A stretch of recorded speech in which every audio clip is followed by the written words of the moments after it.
Ladies and gentlemen, warriors and dreamers, I need your full attention right now because what I'm about to share will shift your mindset. Today, we are talking about resilience, the psychology of turning setbacks into comebacks, and I want you to feel the fire in your soul ignite. I need you to understand one thing: your story is not over. If you're still breathing, you have the power to rewrite your destiny, and I'm going to show you how. Let me start by telling you about a woman named Malala Yousafzai. You might know her story, but I want you to hear it again because it's the definition of resilience. At just 15 years old, Malala was shot in the head by the Taliban for daring to go to school and advocate for girls' education. That bullet was meant to silence her forever. But guess what? That bullet did not win. She survived, she healed, and she came back stronger than ever. Not only did she continue her education, but she also became the youngest ever Nobel Prize laureate and a global advocate for girls' rights. Malala didn't just bounce back. She soared.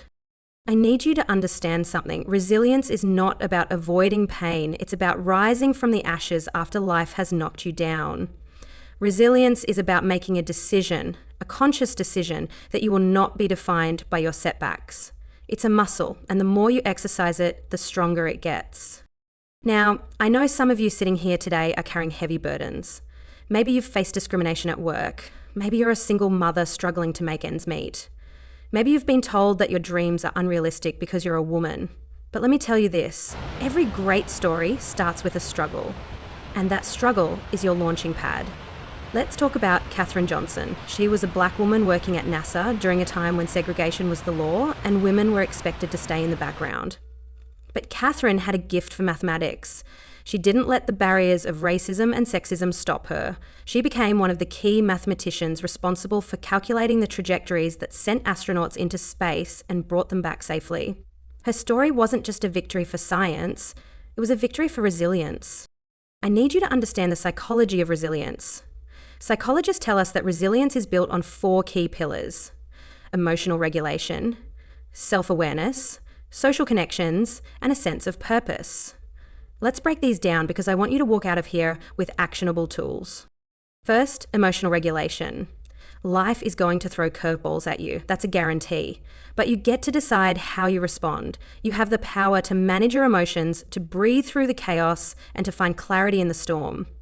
Think about Serena Williams, one of the greatest athletes of all time. She has faced sexism, racism, and countless injuries throughout her career. But she mastered her emotional regulation. She didn't let anger or frustration control her. She channeled that energy into winning 23 Grand Slam titles. That's resilience. Next, self-awareness. You have to know who you are and what you stand for. When you know your worth, no one can take it from you. Oprah Winfrey faced unimaginable adversity growing up. She was born into poverty, faced abuse, and was told she wasn't good enough for television. But Oprah knew her worth. She knew she had a voice that the world needed to hear. And because of that self-awareness, she built an empire. The third pillar is social connections. You cannot do this alone. You need a tribe, a circle of people who uplift you and remind you of your strength. Think about Ruth Bader Ginsburg. She faced gender discrimination throughout her legal career, but she didn't fight those battles alone. She had allies, mentors, and a support system that helped her rise to become a Supreme Court justice and a champion for women's rights. And finally, a sense of purpose. Purpose is the fuel that keeps you going when everything else is falling apart. When you have a mission that's bigger than yourself, you become unstoppable. Think about Maya Angelou. She faced racism, sexual abuse, and poverty, but she found her purpose in writing and activism. Her words have inspired generations and will continue to do so for years to come. Now let's get real. One of the biggest reasons people quit too soon is because they're afraid of failure. But failure is not the opposite of success. It's a part of success. Every setback is a setup for a comeback. I want you to remember that. Thomas Edison failed 1,000 times before inventing the light bulb. J.K. Rowling was rejected by 12 publishers before Harry Potter became a global phenomenon. Failure is not the end, it's just the beginning. Let me share a personal story. I remember meeting a young woman who had been laid off from her job. She was devastated. She told me she felt like a failure. But I looked her in the eye and said, "This is not the end. This is your opportunity to pivot." She took that advice to heart. She started a small business from her kitchen, and today she's running a 6-figure company. That's the power of resilience. But let's not sugarcoat it. Resilience takes work. It takes grit. It takes showing up even when you don't feel like it. It takes saying, I am worthy, I am capable, and I will rise. So how do you build that kind of resilience? First, you have to change your mindset. Stop seeing obstacles as roadblocks and start seeing them as opportunities. When you face a challenge, ask yourself, what is this teaching me? How can I grow from this? Second, practice gratitude. I know it sounds cliche, but gratitude shifts your perspective. When you focus on what you have rather than what you lack, you build a mindset of abundance. And that mindset is a key ingredient for resilience. Third, take care of your body and mind. Exercise, meditate, eat well, and get enough sleep. Your physical and mental health are the foundation for resilience. You can't pour from an empty cup. And finally, never stop learning.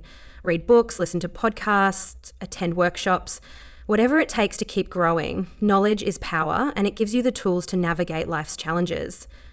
Before I wrap up, I want to leave you with one final story. It's about a woman named Rosa Parks. She was tired, not just physically, but emotionally and mentally, of living under the oppression of segregation.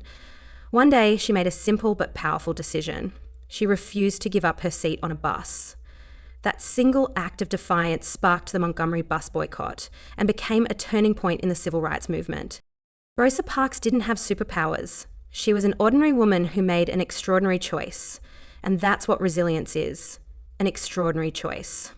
So today, I challenge you to make that choice. Choose resilience. Choose to rise. Choose to be the hero of your own story. And when life knocks you down, and it will, get back up, look it in the eye, and say, is that all you got? You are powerful beyond measure. You are capable of greatness. And no matter what you've been through, you can turn your setbacks into comebacks. The world is waiting for your story. Go out there and make it legendary.